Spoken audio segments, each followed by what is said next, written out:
ella que tiene novio.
buenas.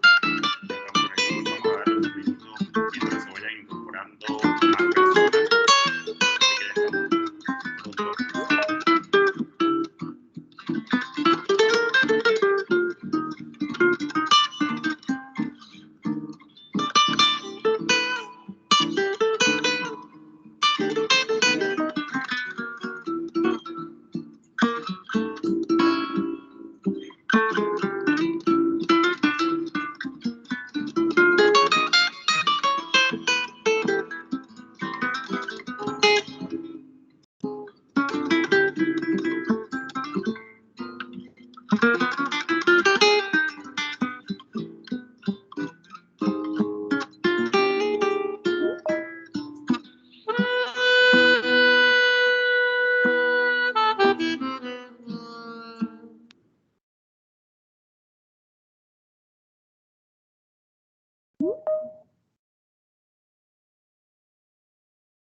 Buenas, pues se están integrando más personas, así que ya estamos pronto a comenzar.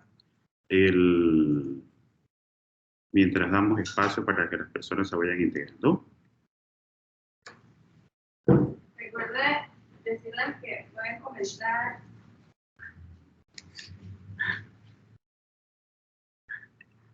Por supuesto, vamos a tener abierto el canal para que en el chat puedan comunicarse en cualquier momento. También vamos a tener algunas encuestas durante el proceso.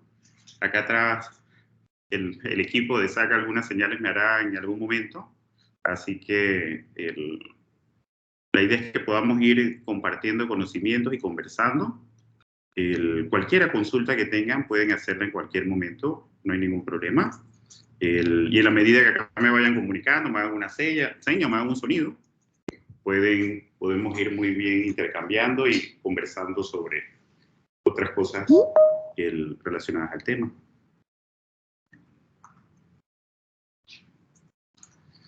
Así que la idea principal en el día de hoy es que podamos ir viendo conceptos relevantes en los temas de análisis de datos, de ciencia de datos, análisis de información, como quieran llamarle, que en términos generales son básicamente lo mismo.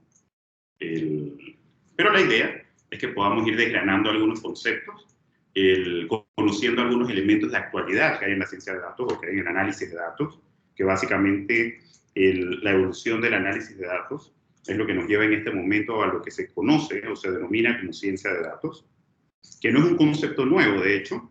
Sin embargo, es algo que ha agarrado, podemos decirle moda o efervescencia, principalmente porque por el boom de la información que existe, el desarrollo de las capacidades de las máquinas o de la cantidad de información que vamos almacenando, permite entonces hacer cosas que hace algún tiempo, inclusive hace algunos pocos años, era bastante difícil de desarrollar.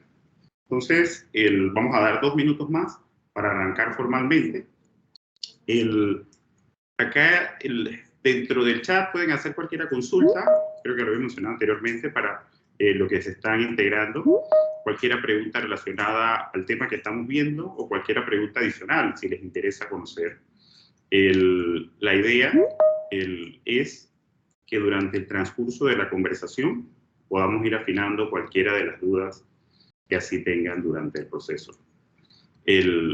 No necesariamente la idea es ni desgranar elementos muy técnicos ni muy complejos, pero sí que podamos ir haciendo un enlace o una comunicación entre aquellos elementos que parecen técnicos, pero que debemos aprovechar para poder tomar mejores decisiones en la organización, que es básicamente lo que vamos a estar recorriendo hoy.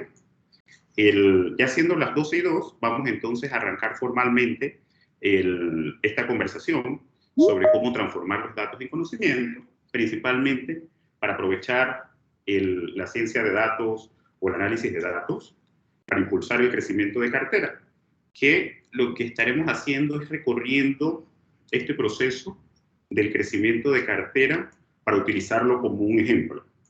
Es decir, este es aplicable a otros tipos de organización u otros tipos de análisis, pero lo que queremos en este momento es que eso nos sirva para recorrer el ciclo de vida de los datos, que vamos a explicar algo relacionado a eso, y también para aplicar directamente cómo debemos o cómo podemos conectar algo que es muy relevante en este momento, que es cómo utilizar los datos para que nos sirvan o generen resultados para la organización.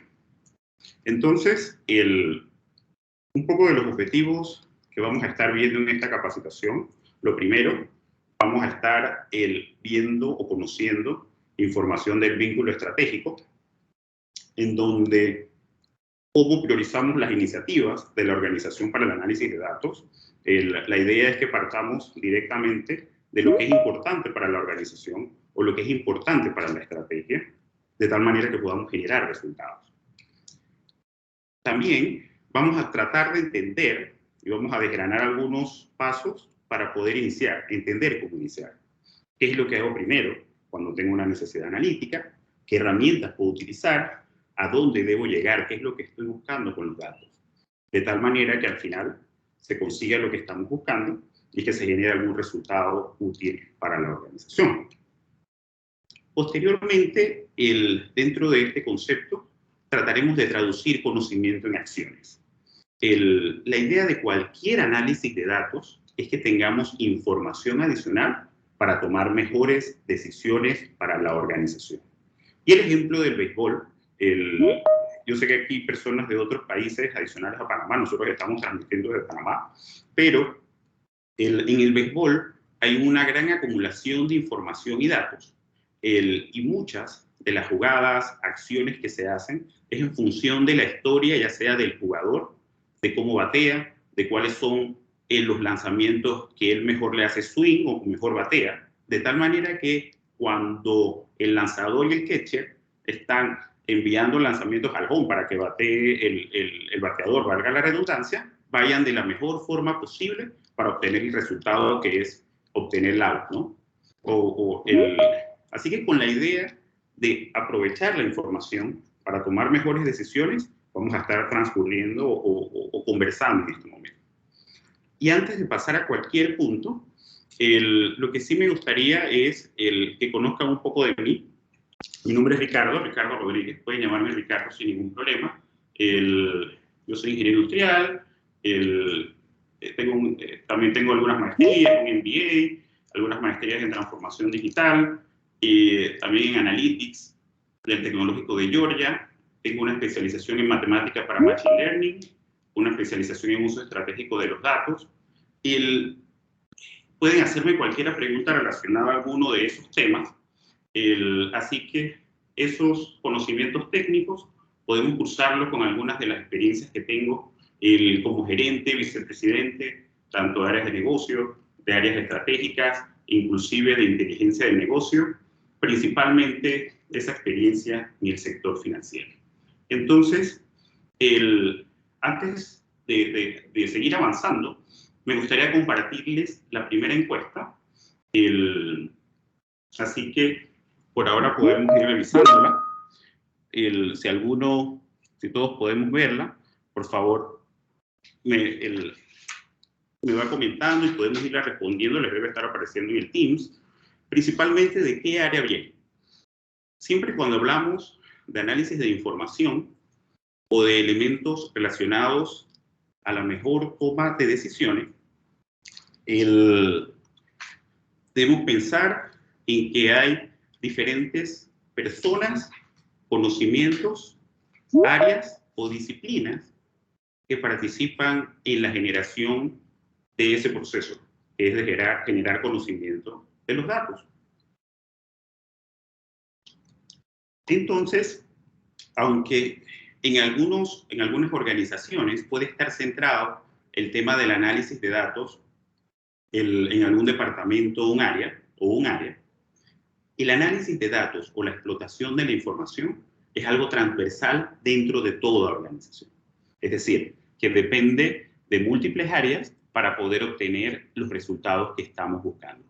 Entonces, esa es la idea principal de lo que estamos viendo. Yo creo que podemos ir avanzando. Actualmente, en el webinar, el 70% de las personas vienen del área de tecnología, tenemos un 10% de personas que forman parte de áreas de gestión de la información, 5% personas que están en operaciones, negocios, riesgos, y tenemos un 14% de áreas de estrategia, finanzas y gerencia general. Entonces, eso me da un concepto del perfil de las personas que hoy nos están acompañando, ¿sí? Entonces, seguimos avanzando en el proceso y vamos a ver durante este recorrido la analítica aplicada al negocio, algunos elementos relevantes que tienen que ver con eso, de cómo se está aplicando la analítica al negocio, cómo se está utilizando. Luego veremos algunas herramientas que al inicio mencionaba que no necesariamente son herramientas con un enfoque tecnológicamente complejo, sin embargo, son sencillas de aplicar si requerimos desarrollar o conectar lo que es la estrategia con los análisis de datos que debemos realizar, que es al final lo que estamos buscando. Entonces, la analítica aplicada al negocio, lo primero que debemos ver es la generación de resultados. Cómo al final, utilizando datos, cómo al final traduciendo esa fuente de información en algún conocimiento de valor, podemos obtener mejores resultados para la organización. Entonces, lo primero que sí tenemos que concluir y que existe evidencia suficiente para sustentarlo, recuerden que estamos hablando de datos, así que vamos a ver algunos datos que nos sirvan de sustento, es que si es útil, si apoya el negocio. Hay múltiples estudios, por ejemplo, consultoras como McKinsey, que nos mencionan que puede incrementar hasta 23 veces la capacidad de adquirir clientes. Otros estudios, como el de BARC, nos mencionan que puede mejorar hasta en un 69% la capacidad de decisión estratégica. Luego, otros estudios como el de Forrester nos demuestran que si la Fortune 1000, que son compañías bastante grandes, incrementaran el uso de los datos en al menos 10%, impacta en sus ingresos en posiblemente más de 65 millones de dólares. Y otro estudio también de McKinsey nos indica que nos puede repercutir utilizar apropiadamente los datos en un incremento del margen operativo de un 60%. Entonces, hay suficiente evidencia para declarar o concluir de que es útil al negocio la utilización de los datos de forma correcta y adecuada. Sin embargo, no es tan fácil lograrlo. O sea, inclusive para el año 2022, según un estudio hecho por Gartner, solo el 20% de las organizaciones, empresas, que utilicen o desarrollen iniciativas de análisis de datos, podrá ver resultados para el negocio, principalmente por su falta de vinculación estratégica. Entonces, esto lo que nos dice que hay que prestar suma atención a cómo conectamos directamente el análisis de información, traducir ese conocimiento en acciones para poder que impacte los resultados para el negocio. Y es que todavía en el 2020 algunos lo veían como alquimia hecha por hechiceros, como magia, como algo raro, como algo difícil, algo no muy común. Entonces, ya hemos visto que es útil al negocio, no es fácil obtener resultados, por lo menos que sirva para el negocio, pero sí es verdad que la analítica o las organizaciones han estado evolucionando. Entonces, este gráfico, que es bastante conocido en cuanto a cuál es la evolución que sigue dentro de las organizaciones cuando profundizamos el análisis de información. Siempre lo básico o lo que es más común es que partimos de la analítica descriptiva, que es lo que ha sucedido, y nos brinda una comprensión en retrospectiva, qué pasó hacia atrás, qué fue el resultado. Luego, si nos ponemos un poco más a fondo, vemos lo que es la analítica diagnóstica, por qué pasó algo, por qué es ese resultado. Tenemos algo que es la analítica predictiva, que nos diría qué puede pasar, y la prescriptiva, que es algo un poco más avanzado, en donde obtenemos información para tomar decisiones. Es decir, la analítica nos sugiere o nos podría sugerir cuál es la mejor decisión. Definitivamente, en algunos casos, porque no es una regla, puede que mientras más avanzado genere mayor valor para la organización, pero sí es cierto que mientras más avanzado, mayor dificultad se genera. Entonces, aquí tenemos la segunda encuesta, donde nos trata de indicar, aunque cómo es la relación para entre cómo estoy aprovechando los datos en la organización para tomar mejores decisiones. Entonces, lo que estamos tratando de entender es cuál es el nivel de aprovechamiento de datos que está en la organización. Y podemos considerarlo como un nivel básico, donde tenemos buenos reportes implementados, o sea, tenemos buenos dashboards, tenemos buenas fuentes de información. Podríamos considerar que está en una etapa proactiva, que en algunas ocasiones podemos encontrar el porqué o buscamos el porqué de las cosas en la organización. Quizás no de forma estructurada. Tengo una pregunta, a ver, no, quizás no de forma estructurada. Y luego tenemos estratégico, que es vinculado a los resultados, y avanzado, y ya tengo claros procesos de automatización. Cuando hablamos de analítica cognitiva, aunque pudiera ser algo más relacionado a cómo desarrollar nuevo conocimiento, puede que no quepa en el desarrollo, puede parecerse más a las dos últimas, en lo que tiene que ver con la predictiva y la prescriptiva. Es decir, que genero nuevo conocimiento que utilizo para otras cosas.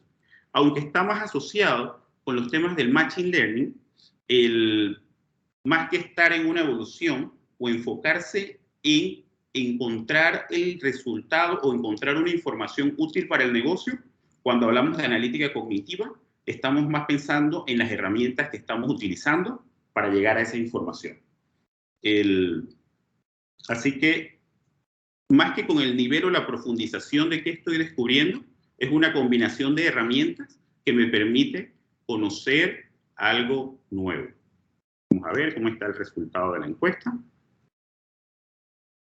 Según esto vemos que tenemos un 20% en organizaciones en básico, luego un 30% que están en proactivo, es decir, hay actividades específicas en donde estamos tratando de entender los por qué.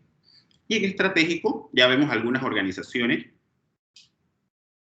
que lo estamos vinculando al resultado. Acá me preguntan solamente una consulta. No sé si Marco Julio nos puede confirmar si la respuesta fue contestada, la respuesta a la consulta, o si hay algo adicional que aclarar, con gusto, ¿no? Y avanzado es cuando tenemos procesos claros de automatización. En este sentido, las respuestas tienen mucha relación posiblemente a lo que existe en la realidad del mercado. Inclusive ya hay algunas organizaciones en las cuales pueden estar en estado avanzado. Y aquí hay un tema bastante importante cuando hablamos del estado avanzado. Me voy a mover hacia el siguiente slide. Cuando hablamos del estado avanzado, en donde ya tenemos procesos automatizados, de hecho, es la siguiente, se puede decir, frontera en los temas de analítica. Porque aproximadamente el 80-85%, el 80-85% de todos los análisis que se hacen, al final no va a llegar a producción, o sea, no va a llegar a estar automatizado. Puede ser que no el 100% de los análisis llegue. Sin embargo, es todavía un número muy bajo para la cantidad de esfuerzos que se hacen en las organizaciones de analítica. Y básicamente, muchos de estos estudios podrán quedar ya sea en la computadora de la persona que hace el análisis o la información de la persona el que desarrolla el análisis. Vamos a revisar acá, hay otro comentario, Marco Julio nos menciona, bueno, la analítica cognitiva la asocio más a procesos analíticos asociado al deep learning más que al machine learning. Sí, tal cual, es más asociado a procesos es más asociado a procesos de la herramienta que utilizamos, tal cual lo menciona. Y el deep learning, tal cual también, más que ser cosas diferentes, el deep learning es una línea del machine learning. Así que, completamente de acuerdo, así como el deep learning, así como el machine learning tiene deep learning, redes neuronales, o pudiera inclusive tener otras herramientas relacionadas a que tenga a diferentes herramientas que tienen que ver, relacionadas también a cuál es la metodología que se utilice para el aprendizaje. Inclusive puede haber otras metodologías más modernas, como Weak Learners, que es cuando tenemos pocos datos.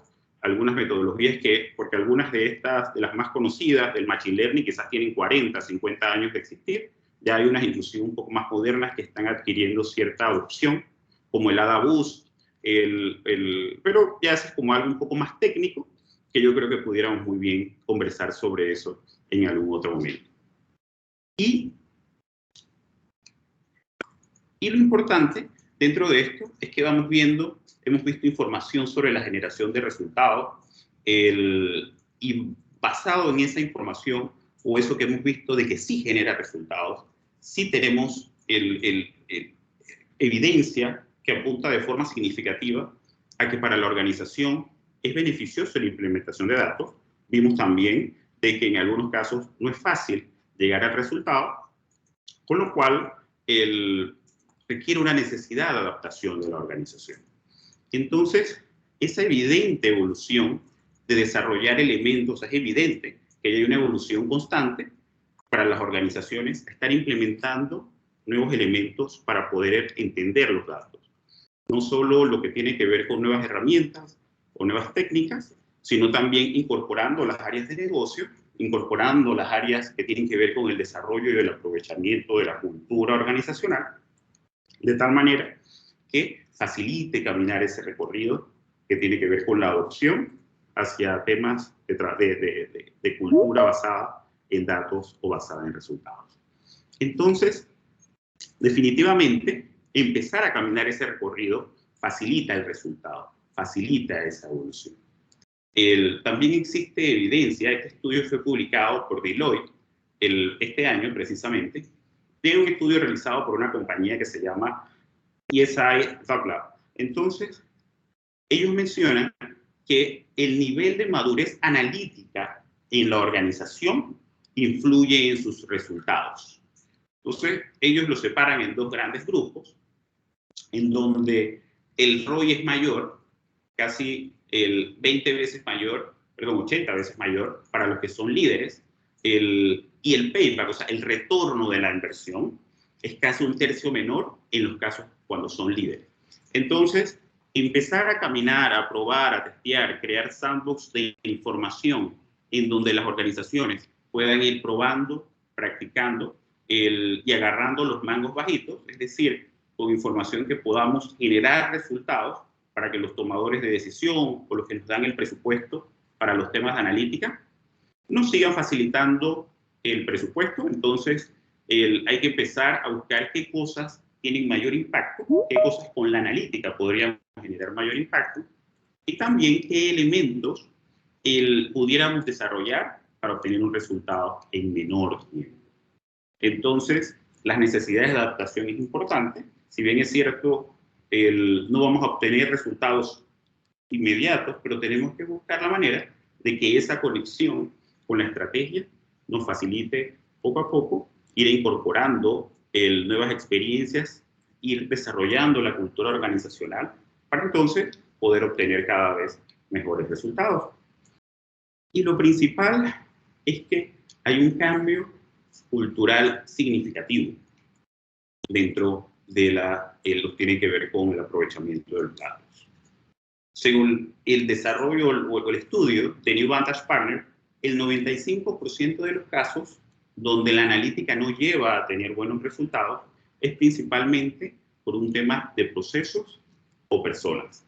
Si bien es cierto, esto probablemente está concentrado más en el área oeste de Estados Unidos, perdón, en el área este de Estados Unidos, donde hay bastantes empresas desarrolladas, sí es cierto que hay empresas que han tenido mayor recorrido y adicionalmente lo que ellos declaran que su principal barrera son los temas de procesos y personas. Por eso que en este momento o durante esta conversación vamos a estar mostrando algunos procesos que nos ayudan a vislumbrar el tema de análisis de información. Eso como la analítica aplicada al negocio, en donde hemos visto información que sustenta de que definitivamente funciona para la organización, donde el principal objetivo que debe buscar la analítica es obtener resultados para los negocios, y para poder mitigar el riesgo de que lo que desarrollemos en analítica no tenga resultados para el negocio, tenemos que trabajar en procesos claros para el análisis y personas. Entonces, una vez comentado esto, vamos con otra encuesta, antes de hablar o conversar sobre la aplicación de algunas herramientas. Este es como un crecimiento de cartera 101, tampoco el tiempo es como para que entremos a detalle y analicemos a profundidad una cartera, pero la idea es que los conceptos iniciales nos vayan funcionando para el análisis de información relacionados a el análisis de la cartera. Vamos a ir viendo la encuesta. Sí. Hagamos una cosa, dejémoslo para el final, una vez veamos las herramientas. De todas maneras, por ahora vamos a estar viendo cada una de estas herramientas. Yo creo que podemos posponerlas. ¿Sí? Bueno, ahora vamos bien. Si quieren, igual pueden ir comentando porque las herramientas todavía no las hemos visto. Así que vamos a seguir.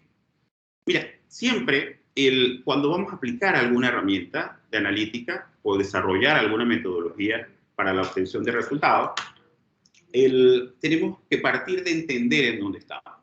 No podemos analizar ningún dato si no sabemos generar conocimiento, si no sabemos cómo se genera o para qué se va a utilizar.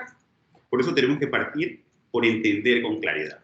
Y quizás esto podemos pensar que va a estar un poco alejado de la parte, digamos, técnica, pero lo que busca literalmente es que aquel que va a entender un problema que exista en la data tiene que saber los componentes relacionados a esos datos para poder asesorar mejor, recomendar mejor o entender mejor los resultados. Entonces, si yo lo que quiero es entender la cartera, lo primero es ver los temas de la historia, dónde está la data. Y digamos que tenemos una evolución de volumen anual sencilla, en donde veo los históricos y veo también la información del resultado real. Un elemento importante cuando vamos a hacer un análisis de información es que tenemos que compararlo con algo algo relevante, algo que estemos buscando. Si en este momento yo tuviera que analizar el presupuesto para el siguiente año, probablemente lo que analizaría o desarrollaría es compararía la tendencia y en función de eso, desarrollo mi presupuesto. Si lo que quiero es entender por qué no estoy llegando a la meta, lo comparo con el objetivo. ¿Cuál es el objetivo que tenía para ir desgranando cuál es el resultado que estamos buscando? Entonces, lo primero que hay que llevarse aquí es el resultado. O sea, quedé por encima, como en este caso quedé por debajo. ¿Qué tanto quedé por debajo? Eso lo debo tener claro. O sea, eso es lo que estoy buscando solucionar. Ese es mi problema. Luego, tengo que tratar de entender si lo que tengo es, si estoy comparando una tendencia o un objetivo. Cuando hablo de comparar una tendencia o un objetivo, si lo que estoy es desarrollando información para hacer una recomendación de a dónde voy a llegar, o si lo estoy comparando con el objetivo que tenía. O sea, pueden ser escenarios similares, lo que sí es que en todo momento debo tener algo con qué comparar. No puedo hacer un análisis en vacío. Tengo que buscar algo estratégico, que es lo que estoy buscando, que me genere una brecha, que me identifique algo que quiero solucionar, por unas cosas que vamos a ver en un momento. Y aquí nos cabe conversar sobre la pandemia. Obviamente, cuando vemos cualquier evolución, cualquier información histórica, los últimos 18, 20 meses de la pandemia nos pueden distorsionar cualquier histórico. En estos casos, la metodología correcta de análisis siempre es acortar los periodos de evaluación. Es decir, en vez de empezar a analizar meses, probablemente lo que analice serían días, o cada 10 días, o cada semana. De tal manera que, tal cual hago el presupuesto del año, de que es mucho más probable la posible predicción que yo tengo de los primeros meses que del mes 12, así también voy a tener más probable la predicción de las próximas 10 semanas que de las últimas 20 semanas del año, por ejemplo. Entonces, lo que hay que acortar los tamaños de la muestra que estoy tomando, que al final del camino es una de las tendencias que vamos a tener en análisis de datos, que es como la velocidad de los cambios puede estar evolucionando de forma más rápida, no solo en la pandemia, sino que de aquí en adelante, también es posible que los tamaños de las muestras que utilicemos para análisis puedan en algún momento ser menores. Entonces, obviamente eso nos da cabida a aprovechar modelos o algoritmos matemáticos que aprovechen o identifiquen tendencias, patrones, clasificaciones con menos data. Obviamente hay algoritmos que nos facilitan en los casos que tenemos esos elementos. Entonces, en este caso, decimos, mira, la brecha que tengo es 2000. Entonces, con el ejemplo que vamos a seguir, seguiremos ilustrando lo del 2000. Lo siguiente es una herramienta que se llama la pirámide de indicadores. Suena muy sencillo, pero la idea es que nosotros podamos entender con claridad dónde están los problemas para enfocarme en eso. Eso es lo que voy a estudiar, eso es lo que voy a investigar. El trabajo que realice va a ser en función de eso que hay que solucionar. Entonces, y es sencillo, ¿no? Tengo un esperado, tengo un real, el impacto es que quede menos 2000 por abajo, eso es menos 100%, o sea, 2000 equivale a mi 100% de mi brecha. Este es el 100% de mi brecha. Luego, descompongo ese indicador, por eso es que hay que entender cómo se genera ese indicador. Y digamos, en un ambiente sencillo, un ejemplo bastante fácil, mi indicador se genera entre la cantidad de clientes que tengo por el saldo medio. Entonces yo digo, mira, yo quería un saldo medio de 10 y mi saldo medio fue de 10.05.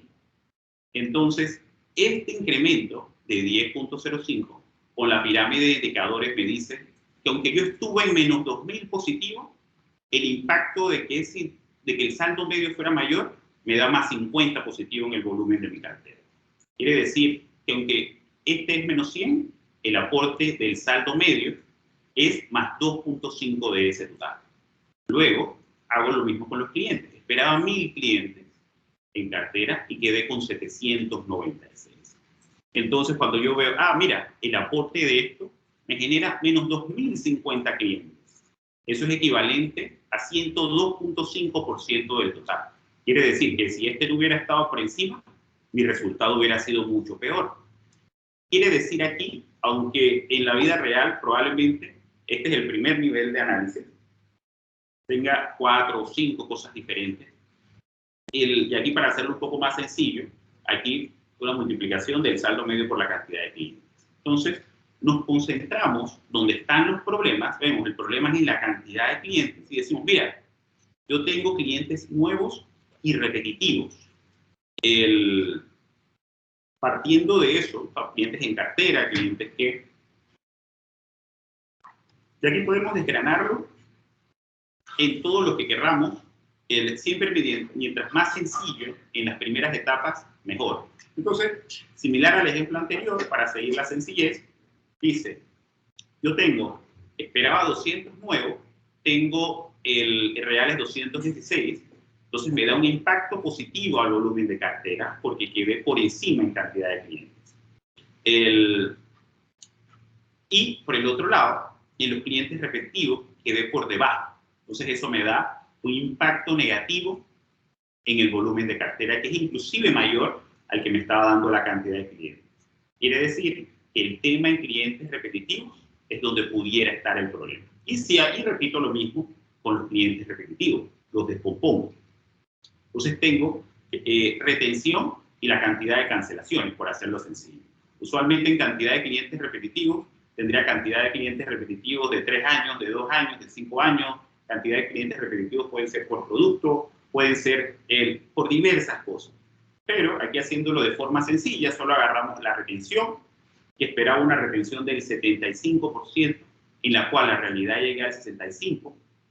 Entonces eso me genera un impacto de menos 115%. Quiere decir que donde tengo el problema es en la retención.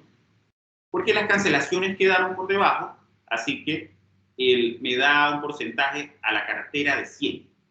Y la idea de estar en todo momento llevando el porcentaje de aporte al total y llevando el porcentaje de impacto es que me va a permitir, cuando tenga posiblemente 6, 7, 8, 10 niveles, entender dónde están los problemas. Y es que si yo quiero conectar los temas del análisis de información con la estrategia, y mi estrategia en este momento es crecer la cartera, y la cartera no está creciendo, mi trabajo entonces es identificar el por qué la cartera no crece primero, por qué no llegó a lo que esperaba. Entonces, y ese por qué, tratar de entender por qué ese por qué no se dio.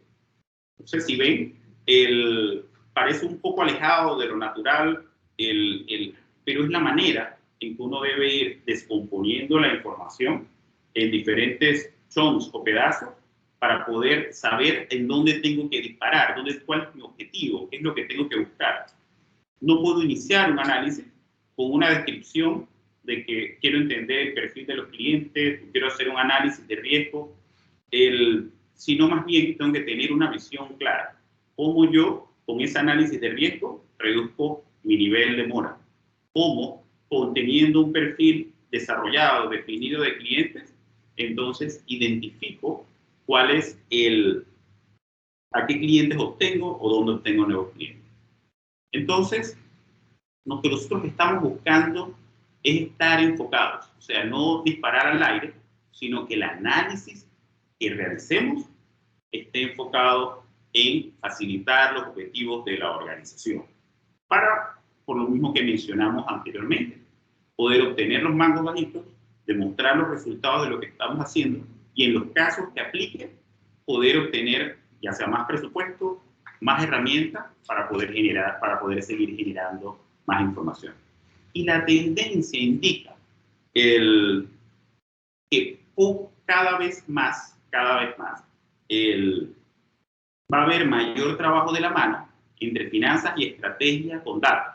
Bueno, quizás no de esta forma, sino un poco más de esta forma, en donde va a haber colaboración conjunta para la generación de conocimiento, para la potenciación de resultados de la organización, porque al final, así como hay que trabajar con negocios, el equipo de datos, para poder saber qué problemas resolver, también hay que trabajar con finanzas o estrategias para identificar dónde encontrar los elementos más rentables y también qué cosa es lo que más le interesa a la organización, ya sea para resultados en el corto o en el largo plazo. Entonces, esa era la pirámide de indicadores, porque lo que nos ayuda a identificar es la priorización, nos da enfoque.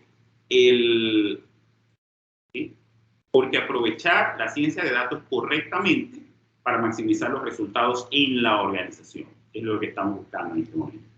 Así que ahí movemos un poco y eso nos lleva al elemento de prioridad. O sea, esta es una gráfica sencilla donde yo pongo en orden del más negativo, del impacto más negativo al menos negativo, los resultados de cada uno de los indicadores. Eso me debe facilitar el saber cuáles son los casos de uso o cuáles son los temas que debo explotar o enfocarme dentro de las áreas de la organización. Porque si lo principal de la organización es con los datos, es obviamente potenciar los resultados, debemos estar claros de qué cosas que yo haga van a potenciar ese resultado. Recuerdo hace algún tiempo que alguien en algún departamento decía, mira, necesitamos un científico de datos. Obviamente la pregunta del gerente general es, bueno, ¿para qué lo necesitas? Y la respuesta fue, necesitamos para crear algoritmos de machine learning, aprendizaje supervisado, aprendizaje no supervisado. Y en realidad, si bien es cierto, son herramientas de la ciencia de datos, no es el fin de la organización, ni desarrollar algoritmos, ni nada por el estilo, sino más bien que lo que se haga con eso genere algún resultado. Entonces, en realidad, cuando decimos que necesitamos algún científico de datos o un recurso para la organización, es porque tengo identificado el problema que quiero solucionar. Yo necesito un científico de datos porque debo identificar por qué la retención no está al nivel de lo que yo necesito. Por qué el saldo medio en algunos productos no está alcanzando el resultado esperado. por qué mi volumen de cancelaciones es mayor al que yo esperaba. Tiene que ser enfocado en problemas específicos. Si yo pienso, utilizo la palabra problemas, no áreas de oportunidad. Si yo pienso en problemas específicos de lo que quiero resolver, puedo utilizar un sinnúmero de herramientas, no necesariamente o algoritmos de Machine Learning o cualquier otra cosa, pero estoy pensando en cómo lo soluciono. Y es parte de lo que está en temas de datos, identificar cuál puede ser la mejor forma de solucionar ese problema. Así que cuando hacemos este recorrido de la pirámide de indicadores, estamos descomponiendo información para tener insumos que nos permita tomar mejores decisiones. Entonces, eso nos lleva a la parte del ciclo de vida de los datos. Estábamos viendo de que lo que queremos es tener un proceso claro y un ciclo de vida sencillo, adaptado a la organización, al menos tiene estos 4 elementos que tenemos acá abajo. Una estructuración de un gobierno de datos, una estrategia de datos clara, algo que se denomina el ciclo de descubrimiento y un ciclo de operaciones. Usualmente el ciclo de vida de los datos sí es algo que se sustenta con estudios o con información más dura, por decirlo así, que algunas otras metodologías que existen. O sea, existen diferentes metodologías para el ciclo de vida de los datos, que no vamos a profundizar, vamos a utilizar un ejemplo sencillo que nos sirve para la organización, que tiene estos 4 elementos. Y si vemos aquí, muy importante, acá arriba, las decisiones. Todo lo que yo tengo acá, del ciclo de descubrimiento y ciclo de operaciones, me debe servir para que las decisiones de la organización sean mejores. Y obviamente eso me va ajustando cómo hago la estrategia. Si estos elementos que están acá, del ciclo de descubrimiento o el ciclo de operaciones, no me generan decisiones, no me generan información para tomar mejores decisiones, probablemente la analítica no me va a servir para acompañar los resultados de la organización. Entonces, iniciando por la estructuración del gobierno, que básicamente la idea del gobierno de datos, ha habido una evolución en los últimos años de pasar de ser soporte a la gestión tecnológica de los datos para convertirse en cómo tomar mejores decisiones con los datos. O sea, el objetivo del gobierno de datos debe ser apoyar los resultados de la organización con datos. Entonces, ha ido evolucionando la visión que se tenía del gobierno de datos en el último tiempo, que no es más que un sistema de toma de decisiones, de organizar responsabilidades, procesos y relaciones con los datos. De igual forma, allí están descritos los usuarios, las personas, los procesos que hacen uso de esa información, qué tecnologías necesito, cómo debería estar mi arquitectura, cómo debería estar mi metadata, que al final lo que me va a repercutir es que yo tenga una mejor estructura u organización de los datos para que me permita hacer desarrollos más profundos en cuanto al análisis. Entonces, me lleva al segundo componente. Estos 2 primeros son de base, o sea, los tengo que tener para poder desarrollar de mejor manera lo que es el ciclo de descubrimiento y el ciclo de operaciones. El proceso de la estrategia de datos tendría al menos estos elementos dentro de su proceso, cuando yo estoy diseñando la estrategia de los datos. Tal cual mencionábamos, partimos de la estrategia organizacional.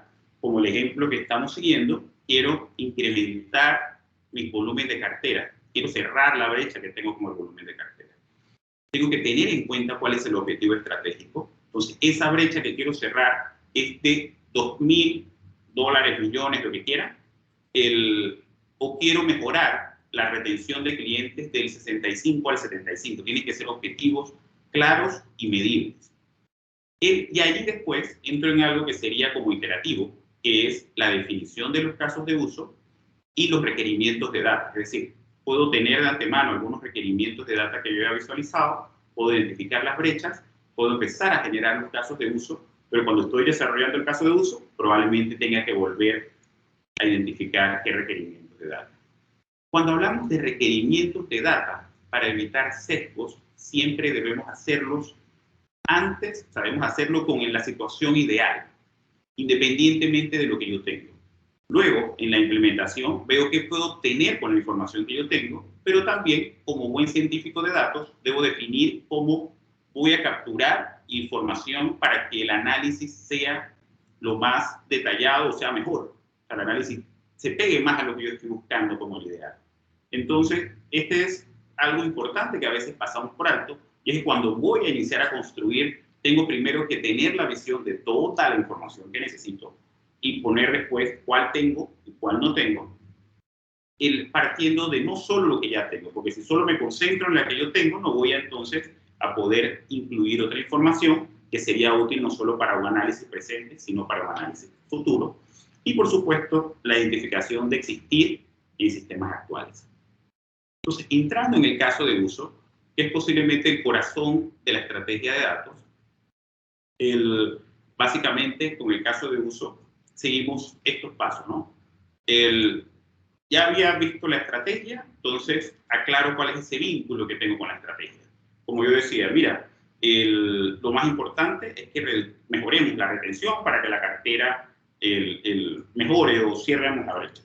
Entonces, este análisis del vínculo estratégico, lo que me va a generar es que yo, en el caso de uso, yo diga, mira, yo voy a mejorar la retención, primero identificando cuáles son los que tienen menor porcentaje de retención, y luego generando información para ver lo que sí retengo, qué aprendo de ellos, por ejemplo. Puede ser algo sencillo. O puede ser algo más profundo, como decir, en base a los clientes que tienen una retención baja, cuál es el perfil que ellos pudieran hacer y si yo puedo generar en ese perfil, incidir con campañas o incidir con otra cosa que me permita entonces mejorar. Hay un elemento ahí relevante y es el hecho de que siempre, como mencionaba en la diapositiva del ciclo de vida de los datos, siempre la información o lo que yo genere debe repercutir en la decisión. Entonces mencionábamos al inicio que había un trabajo bastante cercano con las áreas de negocio o las áreas de finanzas o las áreas de estrategia. Entonces lo que me va a ayudar eso es que si ellos están en el equipo que estamos analizando, que las acciones que hay que tomar, ellos las tomen para que me pueda entonces cerrar el ciclo completo de la decisión y ver si la decisión llegó al resultado. Tenemos una pregunta, ¿verdad? Ok, veamos. Dice Marco Julio, captación de datos, tipos de datos, estructurado, no estructurado, periodicidad, almacenamiento. ¿Sí? ¿Cuáles son las ramas? Dice, Marco Julio nos hace un comentario, ¿verdad? Si entiendo, y si cualquier cosa nos confirmas, Marco, que hay que ver también dentro del ciclo los elementos de captación, los elementos de fuentes de datos, si los tipos de datos son estructurados y semiestructurados, pero no estructurados. En un momento, sí, cuando estamos haciendo el requerimiento de los datos, definitivamente tenemos que considerar cuáles son los tipos de datos que pudiéramos necesitar. Nosotros conversamos sobre los casos de uso hace algunas semanas y donde más detalle técnico se vislumbra, inclusive más que en las brechas tecnológicas, o sea, las herramientas tecnológicas, es precisamente en los datos. Porque no solo hay información donde no hay un buen gobierno, o sea, donde no hay un buen gobierno, la información está concentrada en pocas personas y en muchos casos cómo está definida o estructurada la data, no hablando de si es estructurada o semiestructurada, cómo está hecha la arquitectura de los datos, a veces dificulta los análisis. Entonces, donde tal cual lo menciona, y muchas gracias por el comentario, en la parte técnica, donde más profundidad o más detalle técnico se requiere, es precisamente en los temas que tienen que ver con los datos. Me menciona Scott Carrasco, ¿cuáles son las ramas de estudio que se necesitan para considerarse un data scientist? Aunque es una pregunta más general, y para no dejarla en el camino, yo diría que eso depende del enfoque en el cual está centrado la actividad que estás realizando. Es decir, hay personas que son considerados grandes científicos de datos y trabajan muchos elementos relacionados a simulaciones, por ejemplo, que es, como quien dice, una rama de la ciencia de datos diferente al machine learning. Entonces, y hay personas especialistas con gran nivel de conocimiento en eso, porque cuando se hacen simulaciones, quizás no es que están aprendiendo un algoritmo de machine learning, sino que están creando temas estadísticos, quizás no más profundos, pero sí que tienen cierta complejidad, como la generación de variables aleatorias, como la identificación de temas de tiempo, qué sé yo, teorías de filas, teorías de cola, que es una especialidad específica cuando hablamos de simulaciones. Entonces, yo diría que la respuesta es, depende de cuál es la especialización que se está buscando, porque hay múltiples ramas que pueden seguirse. Hay ramas médicas, aquí me hacen un comentario también. Sí, me dicen que la respuesta es sencilla, es tecnología, estadística y temas de herramientas informáticas, ¿no? De repente hay un tema que cuando hablamos de científico de datos, yo diría que una persona que hace análisis para transformar conocimiento, información en conocimiento con algunas herramientas específicas puede ser considerado, aunque desde otras perspectivas alguien dice, no, mira, es que la persona tiene que saber de estructurar arquitectura de los datos. Dice otro, no, mira, es que la persona también tiene que saber de mucha estadística y si me genera aquí un algoritmo de, no sé, por decir cualquier cosa, un diagrama de árbol, cuando me está calculando el pruning, que es cuando se está recortando el árbol, tiene que saber calcular la integral por partes de esa rama, yo no sé, porque hay también especialistas en matemáticas, o puede ser alguien que diga, no, mira, tiene que ser una persona que conozca el negocio, pero usualmente se engloba como científico de datos todo eso junto, cuando en la práctica hay grandes especialistas en armar arquitectura, crear túneles de datos, crear estructuras para transformar los datos, crear ETLs. Entonces, esa es como una rama específica de los temas de los datos, especialistas en la transformación del dato. Luego pudiera haber un grupo que es muy especialista en el diseño de los estudios, o sea, la parte estadística. Y estadística vamos pegada con la parte matemática. Y luego habría un grupo que tiene que ver ya con el uso de herramientas, de cómo eso se lleva en automatizaciones o se hace a través de una herramienta, ¿no? Muchas veces cuando pensamos en ciencia de datos, lo asociamos mucho con los grandes volúmenes de datos, y cuando hablamos de volumen estamos pensando más, quizás un poquito más en Big Data. No es que ciencia de datos sean pocos volúmenes, pero puede haber análisis de ciencias de datos con cantidades de datos que se consideren pequeños, y hay algoritmos inclusive de Machine Learning para eso. Como mencionaba también, una rama, porque cuando hablamos de algoritmos de Machine Learning, estamos pensando en soluciones analíticas a un problema, o sea, una solución analítica. Otra posible solución a un problema,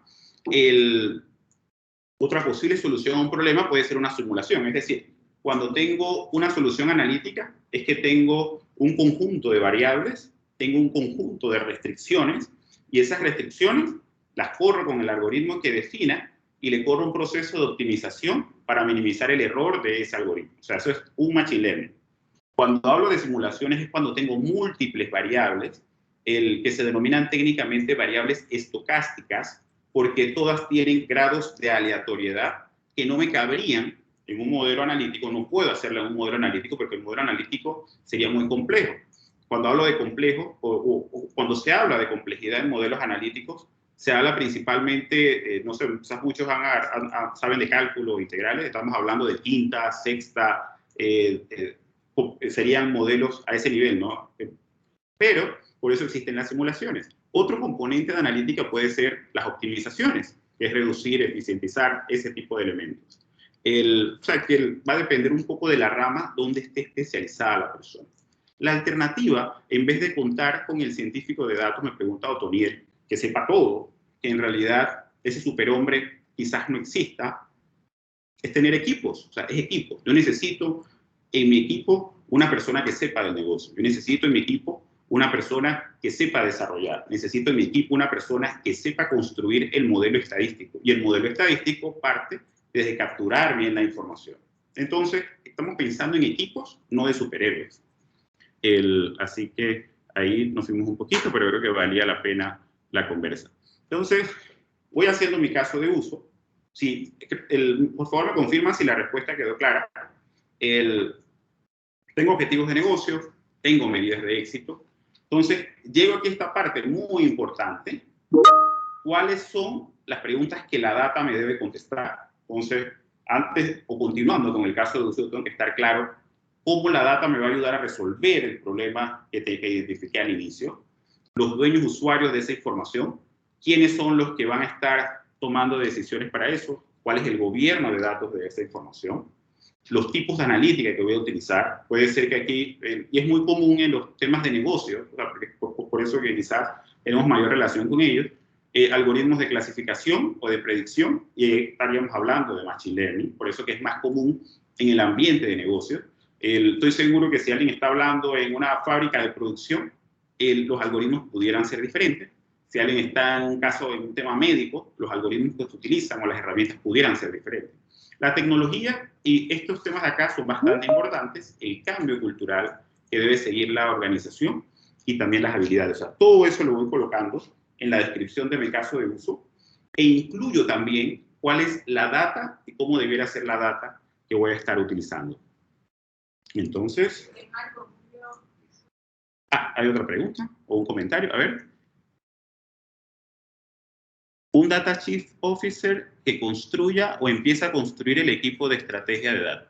Es correcto. De hecho, debe haber un líder que integre, que puede ser experto en alguna de las ramas, o puede ser experto en más de una de las ramas, es lo ideal, porque lo que está ocurriendo en este momento es que el jefe de transformación digital en algunas organizaciones empieza a batear el rol de CDO, ¿no? De Chief Data Officer.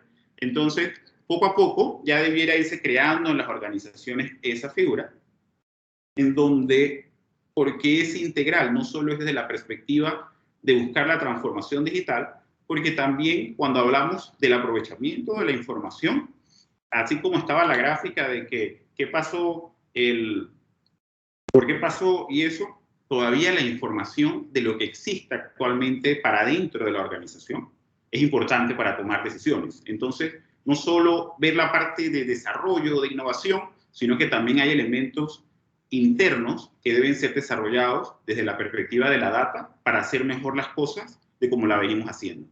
¿Okay? Entonces, el caso de uso es como quien dice el centro, el corazón de mi estrategia. Y lo siguiente ya es full técnico, en donde cuando yo tengo, aquí esto lo tenemos un ejemplo de la retención, ¿no? Pero cuando yo tengo múltiples casos de uso, o múltiples casos de uso, yo los divido en cargas de trabajo. O sea, lo correcto es que lo divido en cargas de trabajo.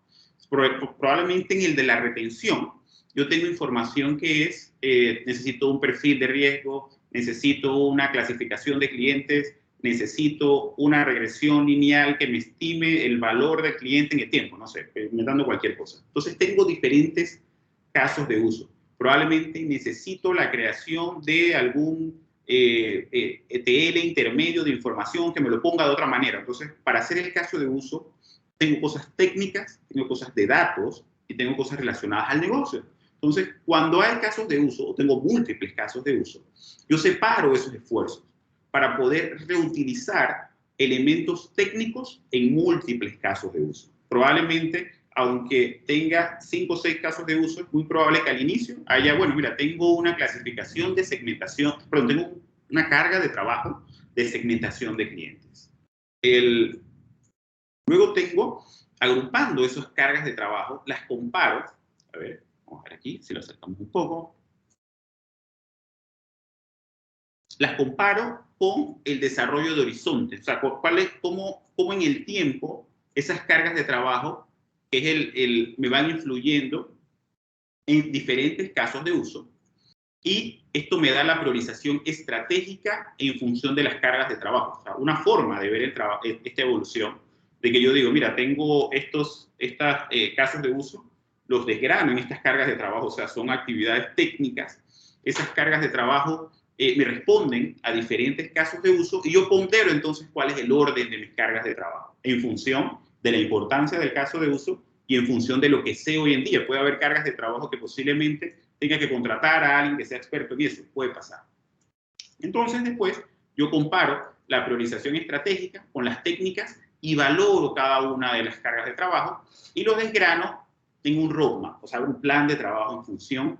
Si ven, partimos de la estrategia, descompongo la estrategia en el caso de uso, o sea, lo traduzco y eso me va a separar entre lo que debe esperar el negocio, de lo que haga con el caso de uso, y me debe separar de qué es lo que necesito de la parte tecnológica para que me avance en mi caso de uso. O sea, cuando la parte tecnológica recibe el caso de uso, lo separa en cargas de trabajo, de tal manera que la gente, obviamente en las organizaciones va a haber gente que sepa más de transformar los datos o de limpiarlos, y otros que son más expertos corriendo algún modelo o algún algoritmo. Entonces, eso hay que aprovecharlo de tal manera que no solo genere especialistas en la organización, que puedo rotarlos después, ¿no? Pero teniendo conocimiento más profundo en cosas específicas, y luego poco a poco voy implementándolo.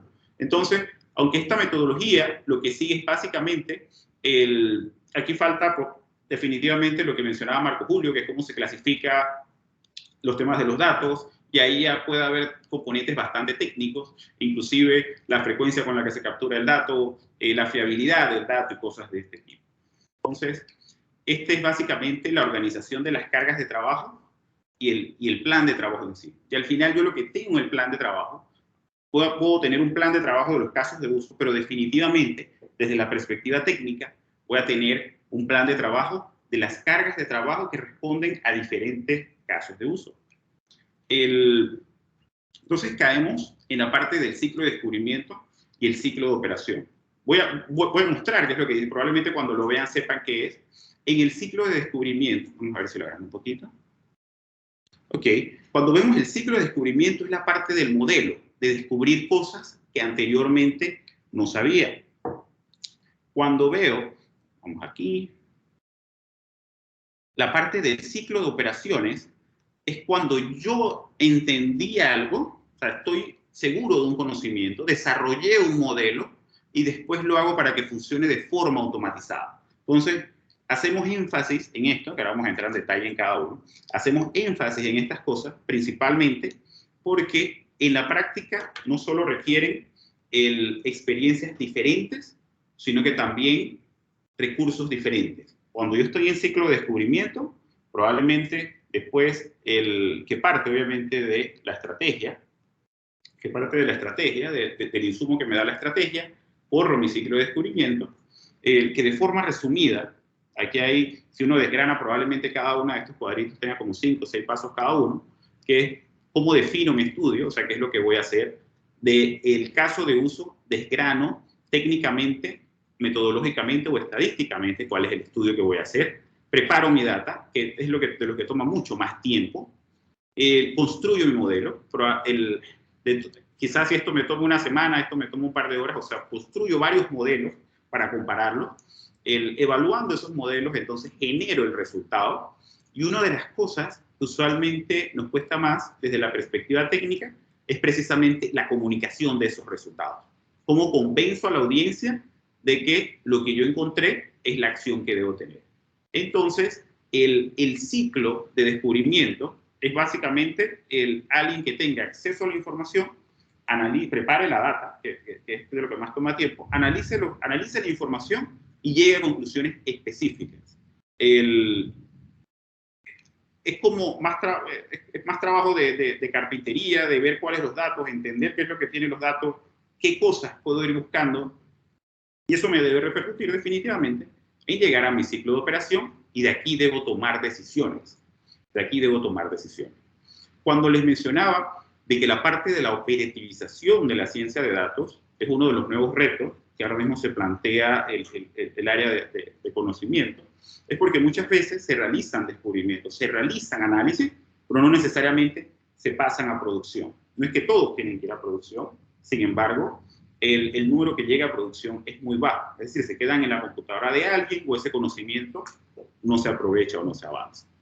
Y sí es cierto que aunque que como en la parte, vamos a ver nuevamente la parte de la preparación, la parte de la preparación que toma más tiempo, la construcción del modelo en muchos casos puede ser visto como una caja negra en que voy corriendo el algoritmo y funciona, pero la parte de la preparación de la data sí es más manual en el sentido que tengo que entender qué es lo que estoy mejorando de los datos.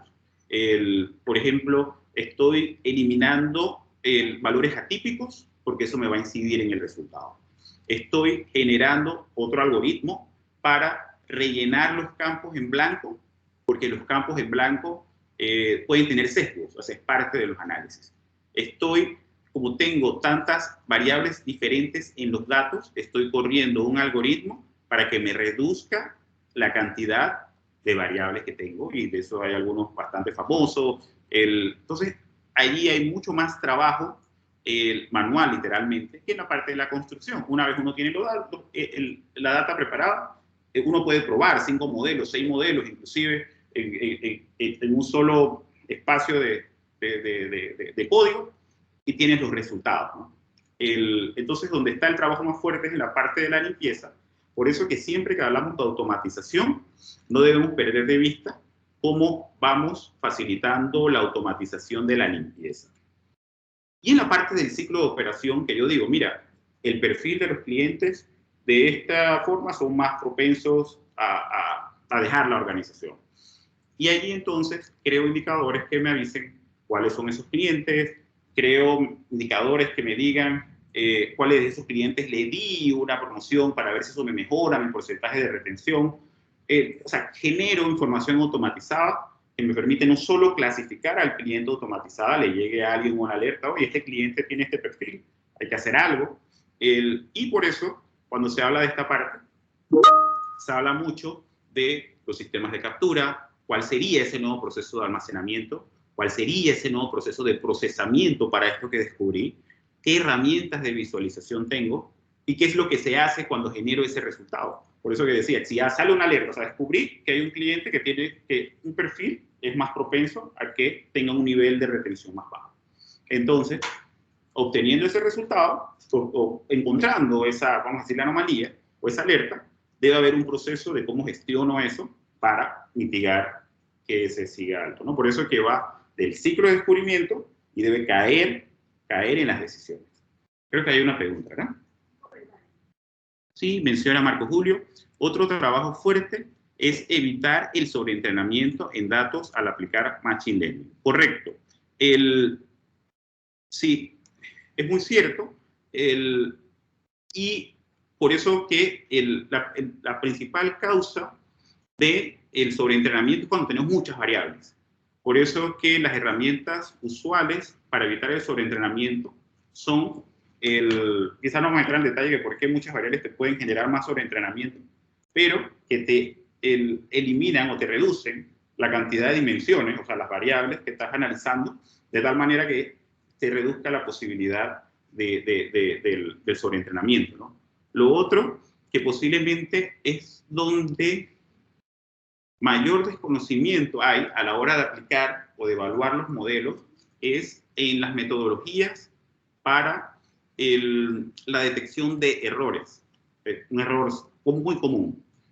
Cuando uno analiza un dato, quizás me vaya un poco técnico en esta parte, la varianza del error, cuando uno genera y analiza el error, tiene que compararlo con modelos que identifiquen si no hay correlación en la varianza del error. Entonces puede haber porque es lo básico, quizás hablando de una regresión lineal o un mecanismo de aprendizaje diferente. Entonces allí hay que tener ya las herramientas que te hacen identificar esos errores para poder entonces mitigar que no tenga. Entonces es un poco más técnico, pero es donde en la práctica los equipos de desarrollo o implementación, automatización o los de descubrimiento tienen que reforzar un poco más. Usualmente la aplicación del algoritmo, quizás haya que afinar algunas cosas, pero en la parte de la limpieza, o sea, el análisis de los datos atípicos, el análisis de los casos de los vacíos, por ejemplo, los en blanco, la estandarización de los datos, que inclusive muchos algoritmos ya lo tienen incluido, son elementos que posiblemente tengan que ir como que prestar más atención. Entonces, al final todo repercutir en decisiones que nos llevará al ajuste en la estrategia de datos. Entonces, yo creo que ya respondieron la encuesta, pero no sé si la podemos, ¿sí? Podemos enviarla mientras vamos pasando a la siguiente etapa. Entonces vamos a aplicar el ejemplo a lo de la retención, ¿sí? Decía, mira, el gobierno de datos, vamos a dejarlo, creo que ya tenemos la encuesta nuevamente, o sea, a ver, vamos a leerla nuevamente. Vimos la pirámide de indicadores, que es cómo separamos, cómo definimos cuáles son las prioridades. La de los casos de uso, que es cómo transformamos la estrategia en cargas de trabajo en parte técnica para que el equipo responsable de esa parte la haga.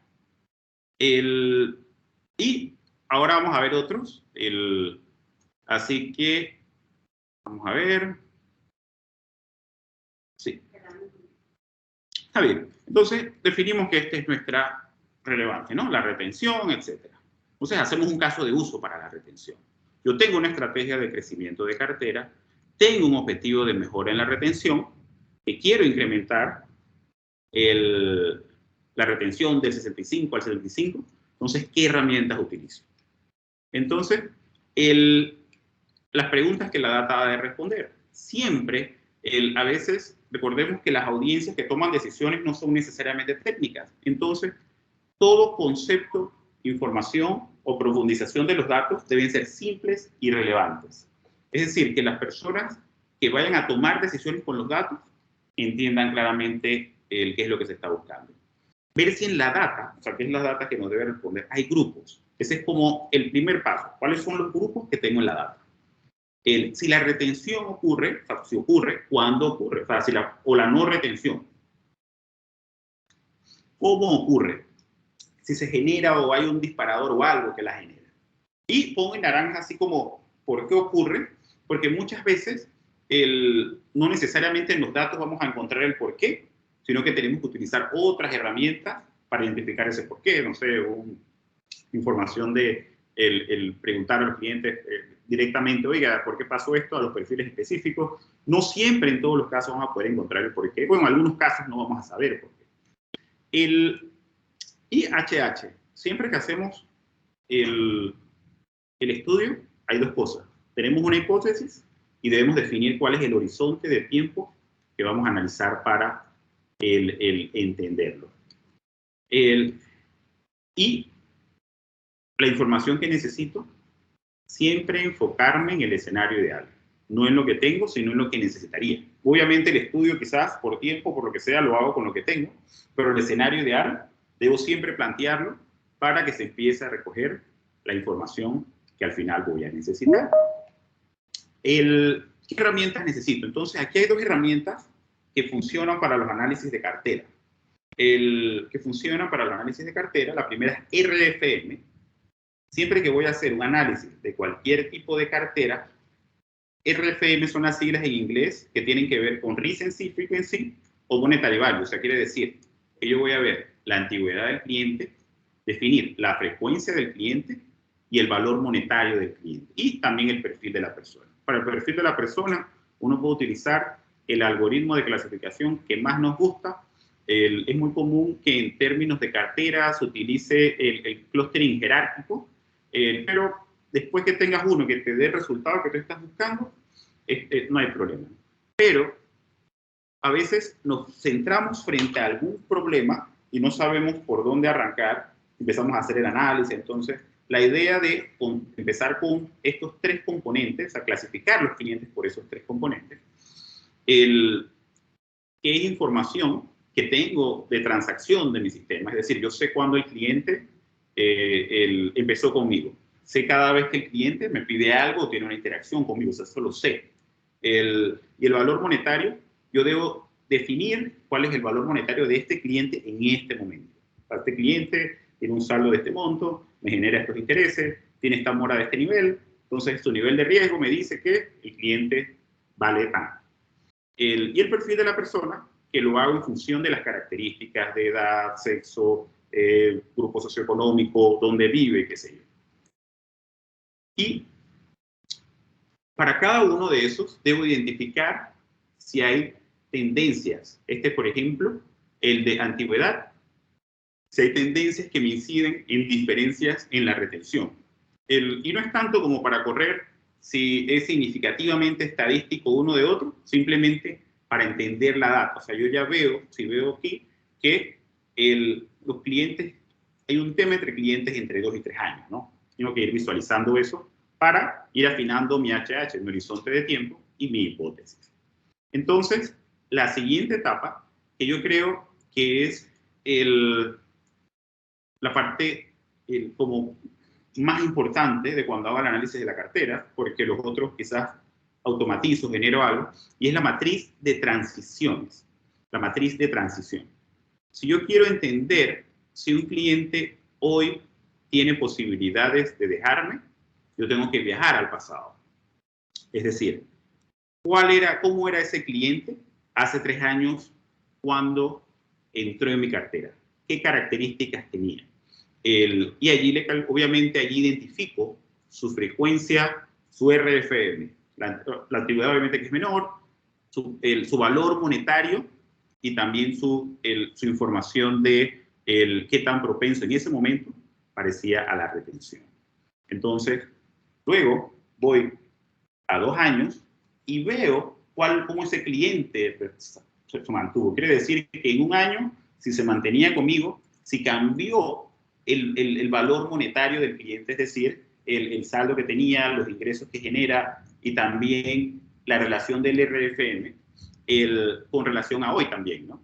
Entonces, y así puede ser, si veo un periodo de 3 años, voy viendo en cada uno de esos tiempos cómo el cliente fue cambiando, ¿no?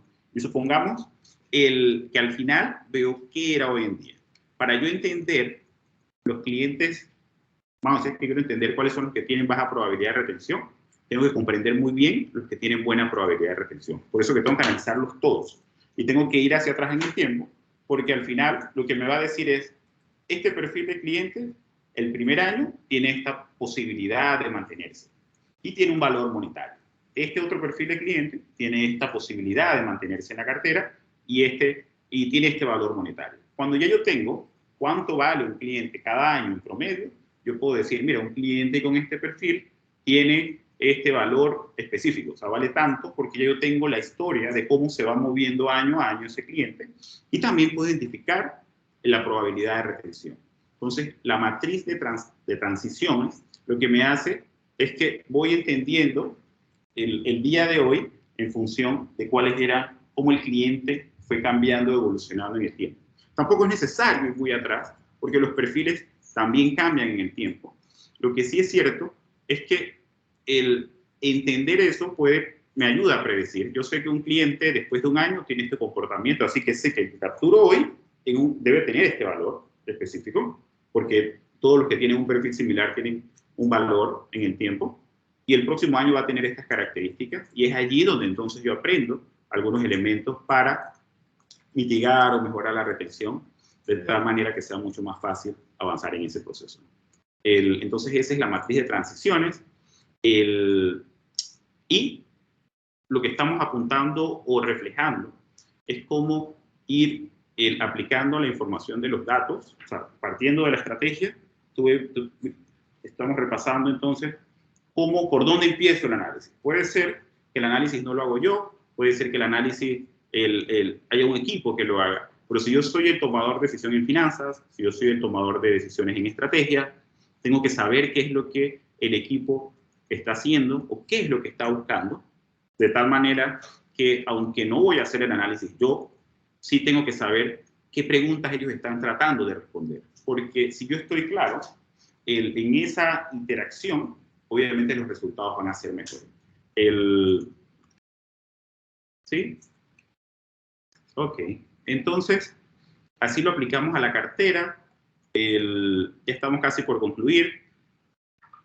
Algunas notas finales, cualquier pregunta puede ir incluyéndolo. ¿Sí? ¿Leemos la encuesta? Ok, me dice que el resultado... Sí, mira, el 40% dice que Machine Learning más Machine Learning. Y las otras están bastante equilibradas. Tengo 19% la pirámide, 13% casos de uso, el RFM 19, la matriz de transición 13. Entonces está bastante dividido. Al principio hemos visto que el equipo era la mayoría de tecnología, así que por eso asumo que lo de Machine Learning es bastante importante. Pero bien, muy bien, muchas gracias. Y estando en las últimas partes, o como conclusiones, vimos como inicio, ¿no? Entonces, tengo que partir del objetivo de la organización. Si quiero que lo que estoy haciendo genere resultados, tengo que entender qué es lo que la organización necesita, qué es lo que la organización está buscando. No podemos estar desconectados de eso. Donde perdemos esa conexión, lo que hagamos no va a incidir en mejores resultados o el alcance de las metas. Entonces, parece fuera de lo habitual cuando estamos en los temas de ciencia de datos, pero no podemos tener personas que están tratando de generar conocimiento con los datos, si no tenemos claridad de cuál es el conocimiento que la organización necesita. El caso de uso, que es el corazón de la estrategia y del ciclo de vida de los datos, en donde, como veíamos al inicio, lo más complicado para los equipos es los procesos que lo mantengan en el camino hacia que la ciencia de datos esté conectada con los resultados. Entonces, por eso, el caso de uso y el ciclo de vida son procesos que nos llevan en esa dirección.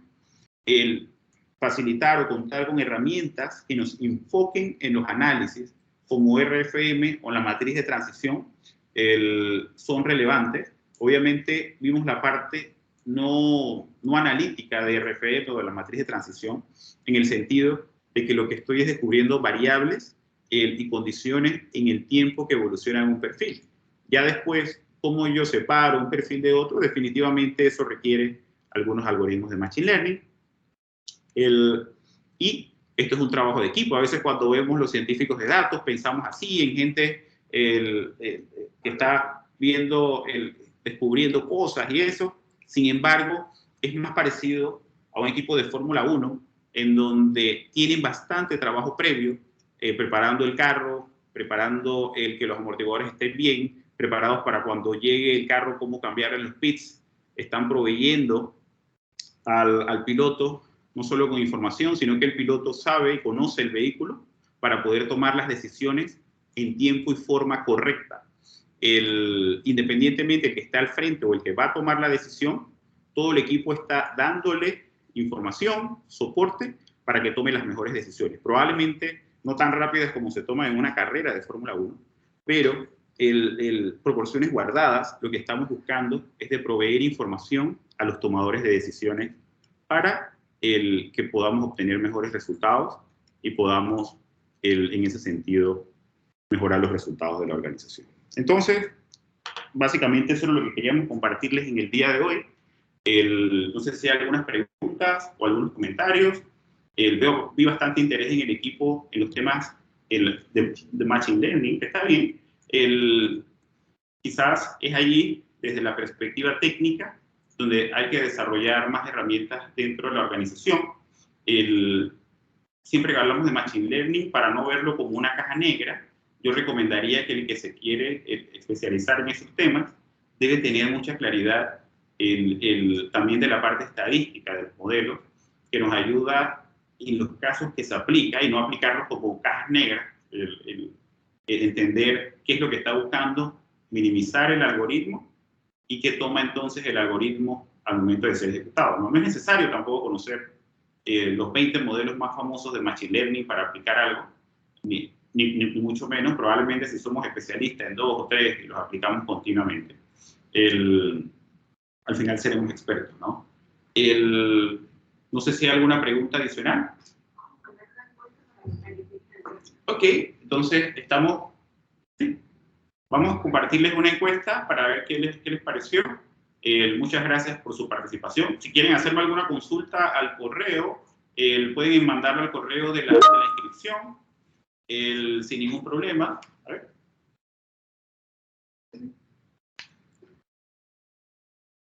También tenemos algunos live en Instagram en el cual hablamos de científicos de datos, hablamos de casos de uso. Hicimos un masterclass específico en cómo hacer el caso de uso, porque es la forma como comenzar al final del camino o al principio del camino, cómo comenzar cualquier análisis para vincularlo con la estrategia, que yo creo que es muchas veces donde a veces nos cuesta en las organizaciones.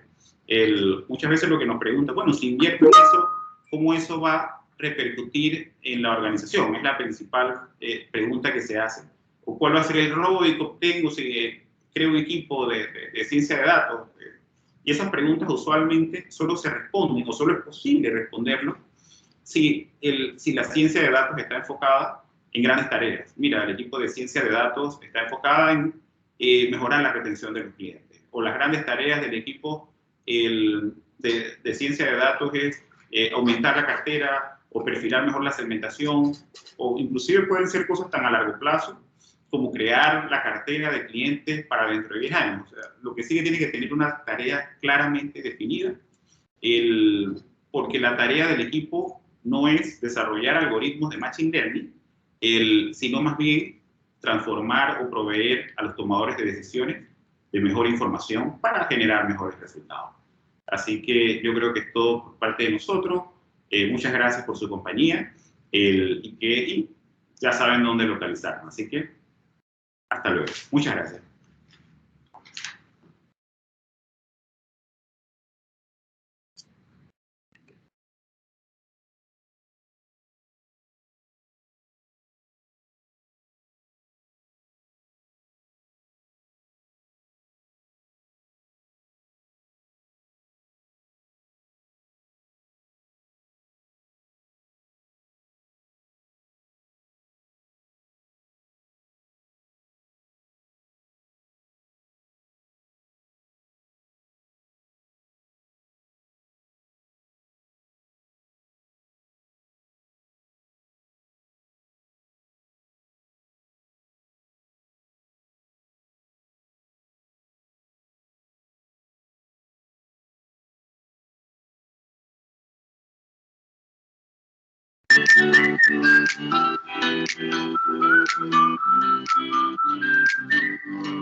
Sometimes you just feel like you don't belong. If you did before, not anymore, but nothing's wrong.